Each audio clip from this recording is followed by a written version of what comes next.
जय श्री राधे कृष्ण। आप सभी का आपके अपने YouTube channel VK Mishra present में बहुत बहुत स्वागत है। आइए आज आप सब जानेंगे वर्ष 2026 फाल्गुन अमावस्या कब है और फाल्गुन अमावस्या तिथि के दिन सूर्य ग्रहण भी लग रहा है।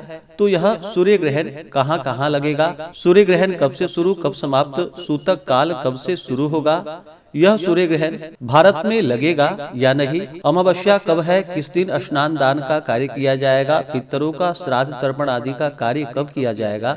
तो आइए जानते हैं इन सबों के बारे में। हिंदू धर्म में अमावस्या तिथि का बड़ा ही विशेष महत्व माना गया है। अमावस्या तिथि इस दिन को गंगा स्नान दान पुण्यों के कार्य करने से तथा पितरों के श्राद्ध तर्पण आदि का कार्य करने से अनंत फलों की प्राप्ति होती है। पितरों का विशेष कृपा प्राप्त होता है और इष्ट देव का कृपा प्राप्त होता है। खास करके अमावस्या तिथि अगर सोमवार के दिन पड़े या भौमवार यानी कि मंगलवार के दिन पड़े तो इसका और भी ज्यादा महत्व बढ़ जाता है। फाल्गुन मास की अमावस्या तिथि प्रारंभ समय 16 फरवरी 2026 दिन सोमवार शाम 5:36 और अमावस्या तिथि की जो समाप्ति है वह 17 फरवरी 2026 दिन मंगलवार शाम 5:31 पे अमावस्या तिथि की समाप्ति है। तो इस बार 16 फरवरी को कुछ समय के लिए जो कि सूर्यास्त 16 फरवरी को शाम 5:53 पे है, तो कुछ समय के लिए सोमवती अमावस्या का समय भी प्राप्त हो रहा है, लेकिन यह ज्यादा समय के लिए नहीं है। इस कारण से इस बार स्नान दान श्राद्ध तर्पण आदि की अमावस्या जो कि 17 फरवरी 2026 दिन मंगलवार को है। जब भी मंगलवार के दिन अमावस्या तिथि पड़ती है तो इसे भौमवती अमावस्या के नाम से जाना जाता है और इस दिन स्नान दान आदि का कार्य करने से कोटि सूर्य ग्रहण के समान पुण्य फलों की प्राप्ति होती है। इस बार 17 फरवरी 2026 दिन मंगलवार को सूर्य ग्रहण भी लग रहा है। तो सूर्य ग्रहण के बारे में जो कि आप आगे जानेंगे। 17 फरवरी को ब्रह्म मुहूर्त का समय सुबह 5:28 से सुबह 6:28 तक होगा। सूर्योदय का समय सुबह 6:31, सूर्यास्त शाम 5:53 होगा। राहु काल का समय दोपहर 3:02 से शाम 4:27 तक होगा। प्रातः काल पूजा का शुभ मुहूर्त सुबह 5:15 से सुबह 7 बजे तक होगा। अभिजीत मुहूर्त का समय सुबह 11:50 से दोपहर 12:34 तक होगा। शाम को पूजा का शुभ मुहूर्त शाम 4:30 से शाम 6:15 तक होगा। पितरों का श्राद्ध तर्पण आदि का कार्य जो कि दोपहर के समय में संपन्न करें। आप 11 बजे से लेकर के दोपहर के 1 बजे तक विशेष प्रकार से पितरों का श्राद्ध तर्पण आदि का कार्य संपन्न करें, तो बड़ा ही पुण्य फलदायी होगा।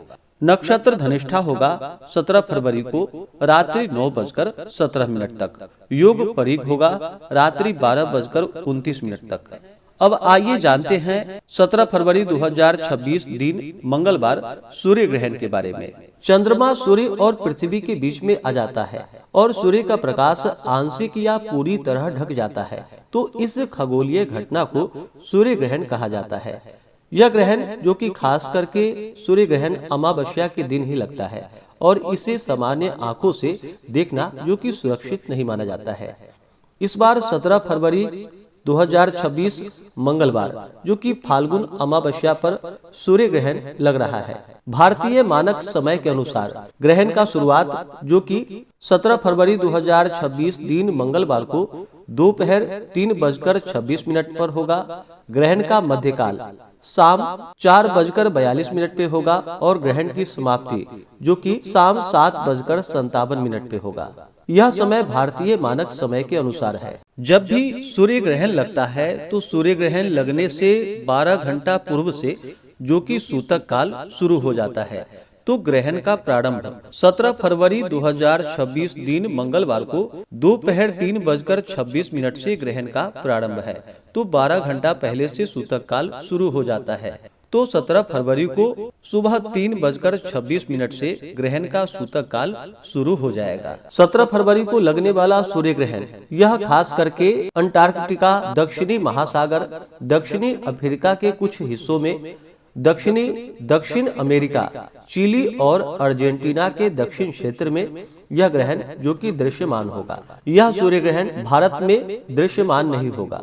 इस कारण से भारत में इसका सूतक काल भी मान्य नहीं होगा। तो इस कारण से इस दिन जो कि गंगा स्नान, दान, पुण्यों का कार्य, क्योंकि अमावस्या तिथि है तो सभी अपने पितरों का श्राद्ध तर्पण आदि का कार्य करते हैं, तो ये सभी कार्य किए जाएंगे। मंदिरों के कपाट भी खुले रहेंगे। ग्रहण कहीं भी लगता है तो इसका कुछ न कुछ प्रभाव तो अवश्य ही सभी राशियों पर पड़ती है। ग्रहण के दौरान खास करके ग्रहण कहीं भी लगे, लेकिन गर्भवती महिलाओं को इस समय सावधानी बरतनी चाहिए। जैसे कि ग्रहण के दौरान घर से बाहर निकलने से बचे। इस दौरान ध्यान, भजन या हल्का मंत्र आदि का जप करें। ग्रहण बिल्कुल भी ना देखें। तेज धारदार चीजों का इस्तेमाल जैसे कि चाकू, कैंची, सुई आदि इन वस्तुओं का बिल्कुल भी उपयोग न करें। सिलाई, कढ़ाई आदि का भी काम न करें, क्योंकि परंपरा के अनुसार इससे बचना जो कि अच्छा माना जाता है। ग्रहण समाप्ति के बाद जो कि स्नान आदि करनी चाहिए, घर की साफ सफाई करनी चाहिए, घर में गंगा जल छिड़कना चाहिए, शुद्ध भोजन ग्रहण करना चाहिए, भगवान का भजन कीर्तन आदि का कार्य करें तो बड़ा ही पुण्य फलदायी होगा। तो आशा करता हूँ कि यह जानकारी आपको अच्छा लगा हो। इसी प्रकार से ज्ञानवर्धक जानकारियाँ प्राप्त करते रहने के लिए, व्रत पूजा के बारे में जानने के लिए, कथा को सुनने के लिए चैनल पे अगर आप पहली बार आए हैं तो चैनल को लाल बटन दबा करके सब्सक्राइब करें, साथ में बेल आइकन घंटी को दबाएं ताकि आने वाली वीडियो का नोटिफिकेशन आपको समय से मिलता रहे। वीडियो को लाइक करें, शेयर करें। सुखी रहे और स्वस्थ रहे। जय श्री राधे कृष्ण। धन्यवाद।